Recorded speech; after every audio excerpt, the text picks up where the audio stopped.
Police की training मुकम्मल होने के बाद एएसपीज के पूरे बैच को 1 साल के लिए फ्रंटियर कांस्टेबलरी में तैनात किया जाता था। अब दोबारा वही तरीका शुरू कर दिया गया है। कबायली इलाके में अमन अमान की बहाली की जिम्मेदार फ्रंटियर कोर और बंदोबस्ती इलाके में पुलिस की होती थी। और दोनों के दरमियान वाली पट्टी पर अमन अमान बरकरार रखने के लिए अंग्रेजों ने 1913 में कबीलों की बुनियाद पर भर्ती होने वाली प्लाटूनों पर मुश्तमिल फ्रंटियर कांस्टेबलरी कायम की। ये फोर्स अपनी बहादुरी, वफादारी और डिसिप्लिन के बायस बेमिसाल थी। फ्रंटियर कोर की कमान फौज और कांस्टेबलरी की कमान पुलिस अफसरान के पास होती है। इसका इंतजामी यूनिट डिस्ट्रिक्ट कहलाता है। डिस्ट्रिक्ट का commander district officer frontier constabulary या फोर्स की अपनी जबान में कमान अफसर कहलाता है। जूनियर अफसरों के रैंक फौज की तरह होते हैं। एएसपी साहिबान को मुख्तलिफ जिलों में असिस्टेंट डिस्ट्रिक्ट ऑफिसर के तौर पर तैनात किया जाता था, मगर तैनाती से पहले इदारे की वर्किंग समझने के लिए 1 महीने का ओरिएंटेशन कोर्स कराया जाता था, जो अब शब कदर में होता है, मगर उस वक्त जनूबी वजीरिस्तान के करीब एक दूर दराज जगह मंजई में होता था। हमारे पूरे बैच को 2-3 दिन शब कदर रखने के बाद मंजई कोच करने का हुक्मनामा मिला। लिहाजा हम एफसी की बस, जो पुरानी जीटीएस की बरादरी से थी, में सवार होकर मंजिल की तरफ रवाना हो गए। उस वक्त इंडस हाईवे तामीर नहीं हुई थी, इसलिए पेशावर से बन्नू और डेरा इस्माइल खान की तरफ जाने वाली सड़क तंग और ख़राब थी। हम 10 घंटे के सफ़र के बाद मंजिल पर पहुंचे, जहां एफसी कैंप के सिवा कोई और आबादी नजर न आई। कुछ देर बाद हमें डीओएफसी साहब से मिलवाया गया, जिन्होंने सर्विस में कामयाबी का कुछ गुर बताने के बाद अपने पास खड़े एक अजनबी शख्स का तारुफ कराते हुए कहा कि ये इलाके के मोअज़्ज़ज़ आदमी हैं और एफसी के ठेकेदार भी हैं, यानी मेस में खुराक और राशन की सप्लाई का ठेका इनके पास है। कल रात का खाना इनकी तरफ से होगा। ठेकेदार की मेज़बानी पर चंद एएसपी जुज़बुज़ हुए, मगर मंजई जैसी जगह में भूख मिटाने के लिए कोई होटल वगैरह नहीं था, लिहाजा ना चाहते हुए भी दावत में शामिल होना पड़ा। मंजई की बेरौनकी पर एफसी के एक सूबेदार ने किस्सा सुनाया कि कई साल पहले यहाँ एक कमान अफसर तैनात हुए। उस वक्त ना बिजली थी, ना टीवी, ना इतनी दूर दराज जगह पर कोई अजीज रिश्तेदार आता था। लाहौर के रिहायशी कमान अफसर साहब को कई महीने तक जब उर्दू या पंजाबी में बात करने के लिए कोई बंदा न मिला, तो उन्होंने एक दिन सूबेदार मेजर को बुलाकर ज़रूरी हिदायत दी। थोड़ी देर बाद एफसी के दस्ते ने करीब तरीन सड़क पर जाकर वैगन रोकी और एक शख्स को उतार लिया। उसने बहुत शोर मचाया, मगर एफसी वाले उसे पकड़कर कमान अफसर के पास ले आए। मगवी ने आते ही शिकायतन कहा कि मैं फौज में डॉक्टर हूँ, वाना से छुट्टी पर घर जा रहा था कि एफसी वाले वैगन से ज़बरदस्ती उतार कर यहाँ ले आए हैं। कमान अफसर ने कैप्टन डॉक्टर से माजरत करते हुए कहा कि कसूर इनका नहीं, मैंने ही इन्हें कहा था कि किसी भी शख्स को मेरे पास लाओ। कई महीने से किसी पढ़े लिखे आदमी से बात करने का मौका नहीं मिल सका। आप कुछ देर मेरे पास बैठें, खाना खाएं और फिर मेरा ड्राइवर आपको टोंक छोड़ आएगा।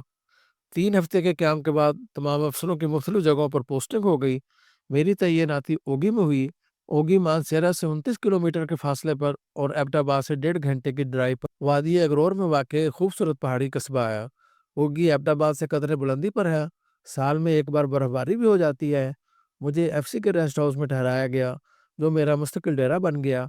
यहाँ डिस्ट्रिक्ट ऑफिसर फारूक खान थे, बहुत शरीफ आदमी थे। चंद महीने बाद वो रिटायर हो गए, तो एक नेक सीरत पीएसपी ऑफिसर खालिद मसूद कमान अफसर बन गया। एफसी की प्लाटूनें एबटाबाद, गवर्नर हाउस, नथिया गली, नारान, दरबंद और अलाई वगैरह के मुकामात पर तैनात थीं।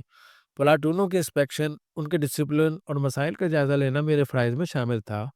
ये सारे मुकामात बहुत खूबसूरत थे, लिहाजा इन जगहों के सरकारी दौरे फ़राइज़ के साथ साथ आउटिंग और सैर की हैसियत भी रखते थे।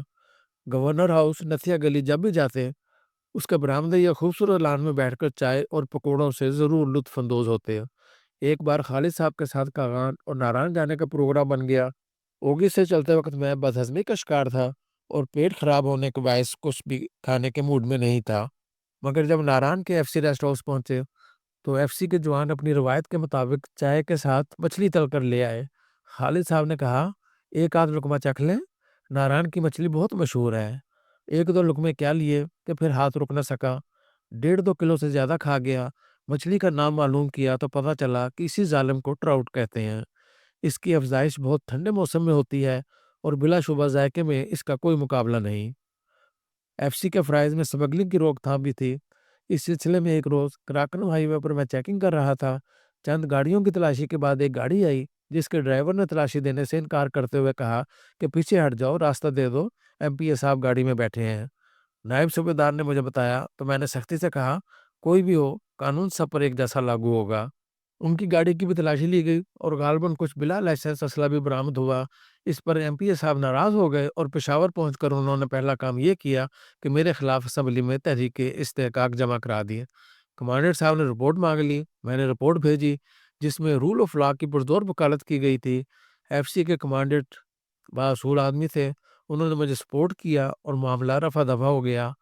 انہی دنوں زیر تربیت اے سی کی حیثیت سے کیپٹن یوسف اور ڈاکٹر شجاعت مانسیرا آ گئے۔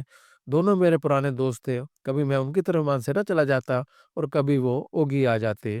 اوگی ریسٹ ہاؤس میں ایک روز ایک نوجوان ڈاکٹر سے ملاقات ہوئی، انتہائی خوش اتوار، خوش گفتار، وزادار اور ذہین۔ ڈاکٹر فیاض احمد سے فوراً ہی دوستی ہو گئی۔ ہم نے مختلف محکموں کے نوجوان افسر اکٹھے کیے اور بیڈمنٹن کلب بنا دیا جس کی رونق روز بروز بڑھتی گئی۔ گیم ہارنے والے کو چکن روسٹ یا فش منگوانی پڑتی۔ ہر روز سہ پہر کو گیم شروع ہو جاتی اور مغرب کے فوراً بعد ایف سی ریسٹ ہاؤس میں مرغ اور مچھلی کی دعوت اڑائی جاتی۔ ڈاکٹر فیاض بہت مصروف ڈاکٹر تھے، مگر شام کو ایف سی کے ایک نائب صوبیدار کو بھیجا جاتا جو ڈاکٹر صاحب کو مریضوں کے چنگل سے کھینچ کر لے آتا اور پھر گپ شپ، گیم اور کھانے پینے کا دور خوب چلتا۔ پچھلے دنوں ڈاکٹر سجاد نے ماضی کے دو اور واقعات کی یادیں تازہ کیں۔ جب گلگت جاتے ہوئے بھوک کے مارے برا حال تھا اور ہم آدھی رات کو زبردستی بریگیڈیئر اسلم صاحب کے مہمان بنے تھے، ان کے ہوٹل میں ان کے ساتھ کھانا کھایا تھا، جس کے بدلے میں کئی گھنٹے ان کی فتوحات کے قصے سننا پڑے اور داد و تحسین بھی دینا پڑی۔ پھر انہوں نے وہ واقعہ بھی یاد کرایا جب لندن سے نوجوانوں کے وفد کے ساتھ آئی ہوئی ایک طالبہ کا اوگی کے باریش تحصیلدار قاضی محی الدین کے ساتھ بیڈمنٹن کا میچ کرایا گیا۔ میچ کے فوٹو حاصل کرنے کے لیے تحصیلدار صاحب نے تمام کھلاڑیوں کو کھانا بھی کھلایا۔ اوگی کا قیام بڑا خوشگوار اور یادگار تھا اور ایک سال کے بعد میں بہت خوبصورت یادیں دامن میں سمیٹ کر رخصت ہوا۔ اس کے 20 سال بعد راکم پھر اوگی پہنچا، مگر ایک مختلف حیثیت سے۔ آج میں ڈی آئی جی ہزارہ کی حیثیت سے اوگی میں عوام کی کھلی کچہری سے خطاب کرنے آیا تھا۔ ٹریفک پولیس کی پائلٹ جیپ کھلی کچہری کی جگہ پر لے جا رہی تھی کہ راستے میں ایف سی ریسٹ ہاؤس کے گیٹ پر نظر پڑ گئی تو گاڑی روک لی گئی۔ پورا قافلہ ٹھہر گیا، گیٹ کھلوایا گیا جس کے کھلتے ہی یادوں کے دریچے کھل گئے۔ میں کبھی اخروٹ کے درخت کی طرف جاتا، کبھی چنار کا بڑا درخت دیکھتا، سب کچھ وہیں تھا۔ پولیس افسر 20 سال پیچھے لوٹ گیا۔ اندر سے آرمی کا ایک نوجوان کیپٹن باہر آ گیا۔ اس نے سیلیوٹ کیا اور کہنے لگا، سر، یہ اب آرمی آفیسرز کی رہائش گاہ ہے، کبھی یہ میری رہائش گاہ ہوتی تھی۔ میں نے کہا، یہ وہ جگہ ہے جہاں ہم بیڈمنٹن کھیلتے تھے اور یہ وہ کمرہ ہے جہاں میچ کے بعد کھانے ہوتے تھے۔ یادوں کی زنجیر نے مجھے جکڑ لیا تھا۔ کھلی کچہری اور افتتاح کے بعد ڈاکٹر فیاض صاحب کے زورانے میں بہت سے مانوس چہروں سے ملاقات ہوئی۔ کئی چہروں کو گھنی داڑھیوں نے چھپا لیا تھا اور بہت سو نے سر پر چاندی اوڑھ لی تھی۔ اوگی اور ڈاکٹر فیاض احمد دو ایسی علامتیں ہیں جو یادوں کے کینوس پر نمایاں طور پر نقش ہیں۔